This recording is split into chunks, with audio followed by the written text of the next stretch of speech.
মা কালী এমন এক অনন্য শক্তি, যার তুলনা সমগ্র ব্রহ্মাণ্ডের অন্য কোনো শক্তি করতে পারে না।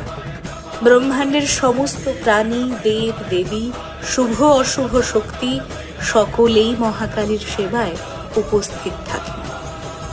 এমনকি কাল ভৈরব তার দ্বারে দাঁড়িয়ে থাকেন এবং স্বয়ং হনুমান তার সেবায় নিয়োজিত থাকেন। যখনই দেবতা এবং ধর্মের উপর কোনো সংকট এসেছে, তখনই মা কালী অসুর এবং অশুভ শক্তিকে ধ্বংস করেছেন। তন্ত্রমন্ত্র এবং সমস্ত জাদুবিদ্যা তার পায়েই নত থাকে। যার উপর মা কালীর আশীর্বাদ থাকে, তার উপর কোনো তন্ত্রমন্ত্র জাদুবিদ্যা প্রভাব ফেলতে পারে না।